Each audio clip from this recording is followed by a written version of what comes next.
Today we're talking about getting laughs in your story. Hey, it's Tom Jackobs, TomJacobs.com. Thank you so much for joining in. If you haven't visited my new website, please do that, TomJacobs.com. There's a bunch of free resources on there that you can download and use immediately to help create an impact in your business. So let's dive right into today. Comedic timing and getting laughs in your presentations and when you are telling a story. So a lot of times you want to take your audience on a nice roller coaster of emotions.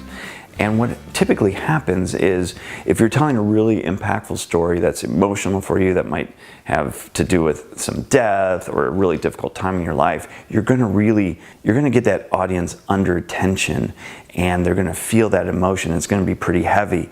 Well, you need to bring them back out of that. And the best way to do that is through a little bit of humor.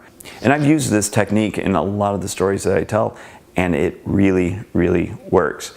One story that I used this really effectively was when I was telling my bodybuilding fail story. And I would go through how I got disqualified and how that just absolutely devastated me. It was awful. It was boom. And emotion always comes up at that point in the story. And then I break that tension with, and then I went to Starbucks for a caramel macchiato. Something completely out of the blue, something opposite than what people would think. It's actually a true story. I did go for a caramel macchiato. It's when I place that in the story right after the tension, it gets a really good laugh, usually. So when you're thinking about where your story takes the audience, right after you take them into a pretty deep place, you want to relieve that tension with something that they don't expect. That's going to okay, great. I had one client that was talking about a very heavy topic of wanting to kill herself, and where she was thinking about killing herself by drowning in a river. Well, she dove into the river and it was so shallow that she just stood up and it was a fail, right? As an example that, you're talking about a really heavy topic and then, well, I just stood up because it was only 2 feet deep.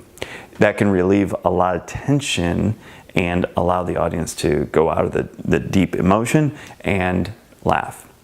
Why do you want to do this? Why do you want to take your audience on a roller coaster? Well, they're going to remember you. When you make people cry, you make people laugh, they're going to remember you and remember the story. And they're going to pay attention to you while you're telling it, so that at the end, when you're asking them to make a decision of working with you or buying your idea or your service, they are going to do it because now they have that connection with you. They understand why you do it in the first place, and they're going to follow you to where you want them to go. So there you go. There are some ways to get some laughs in your next presentation, even though it might be a little emotional. I hope that was helpful for you. Definitely make some comments below. Give me a good old thumbs up like on this video. I really appreciate it. And until next time, you have a great day.